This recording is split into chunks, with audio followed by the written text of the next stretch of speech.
भक्त बंधु और बहनों, आज की वीडियो में हम जानेंगे जीवित पुत्रिका या जितिया व्रत की 3 व्रत कथा। तो इस व्रत कथा को ध्यान से सुने। और आज की वीडियो में मैंने आपको बताया है कि कैसे क्या विधि होनी चाहिए जीवित पुत्रिका या जितिया व्रत करने की। तो आइए फिर जानते हैं जीवित पुत्रिका या जितिया व्रत की कथा।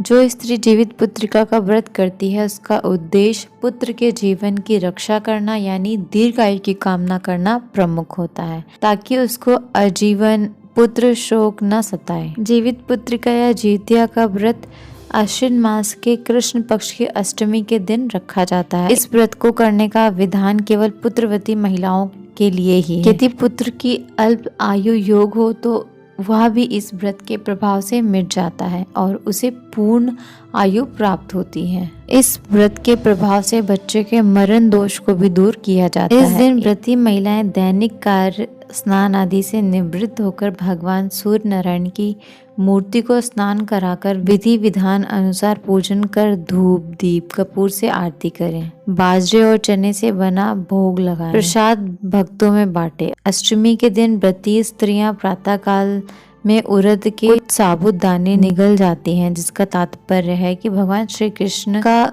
सूक्ष्म रूप से उड़द में प्रवेश माना जाता है। इस दिन व्रती निराजल रहकर उपवास करके 24 घंटे के उपवास के बाद दूसरे दिन पारण करें।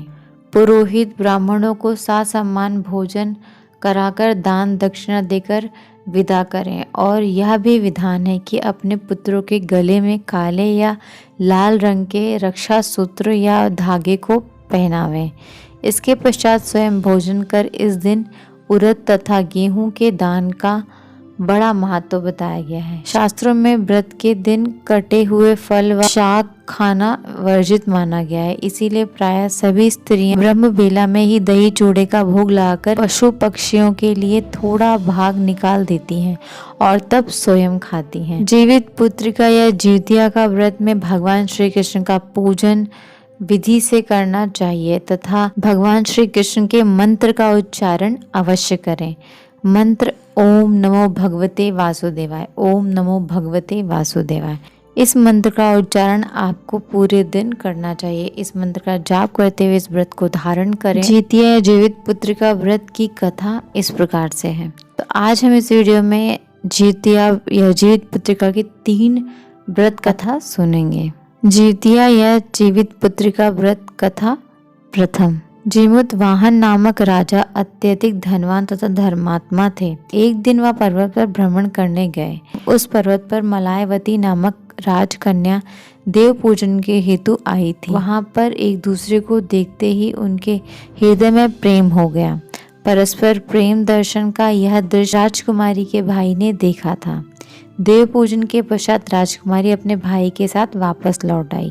तब पश्चात जिमुतवाहन जब पर्वत पर भ्रमण कर रहे थे तब उसने सहसा किसी के रुदन का स्वर सुनाई दिया। वे उस स्वर की दिशा में चल दिए। कुछ ही दूर जाकर उसने देखा कि शंखचूड़ सांप की माँ विलाप कर रही थी।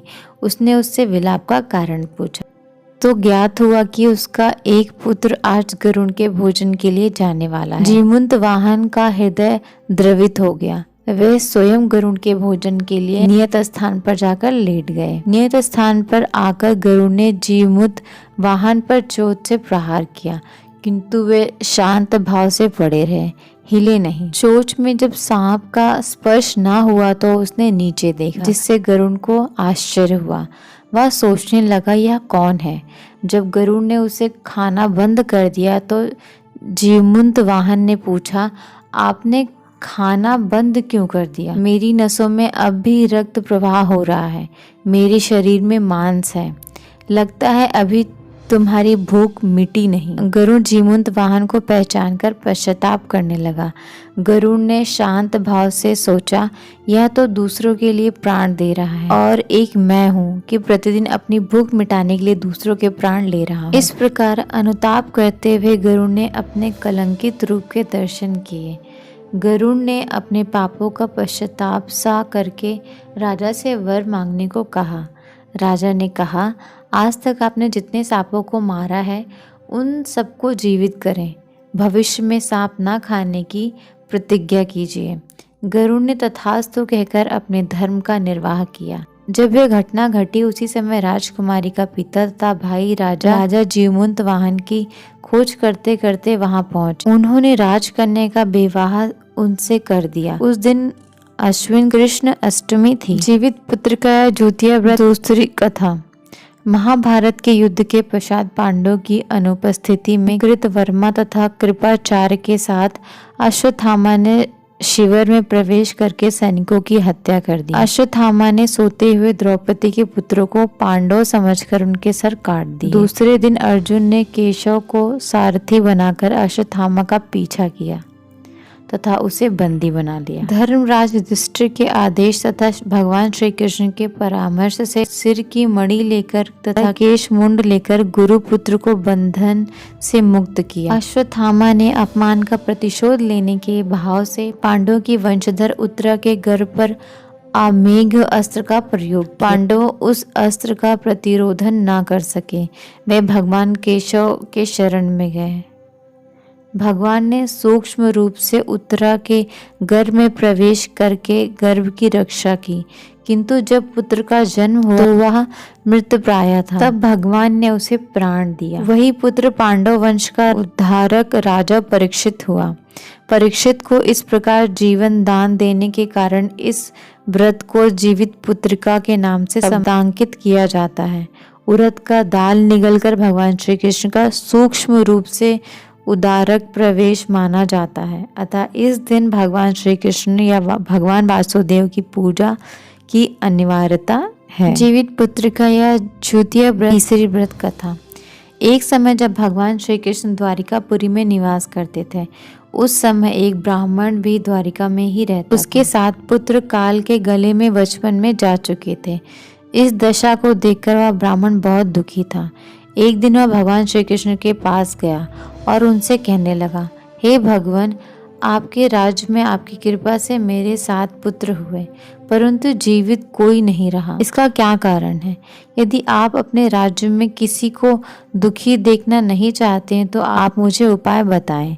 भगवान बोले, हे ब्राह्मण, सुनो, इस बार तुम्हारे जो पुत्र होगा उसकी उम्र 3 वर्ष की है। उसकी उम्र बढ़ाने के लिए तुम भगवान सूर्य नारायण की पूजा हेतु होने वाले पुत्र जीवी व्रत को धारण करो, तुम्हारे पुत्र की आयु बढ़ेगी। ब्राह्मण ने वैसा ही किया। जब वह सपरिवार हाथ जोड़कर और खड़े होकर इस प्रकार विनती कर रहे थे, सूर्यदेव विनती सुनो, पाऊं दुख अपार, उम्र बढ़ाओ पुत्र की कहत या बारंबार।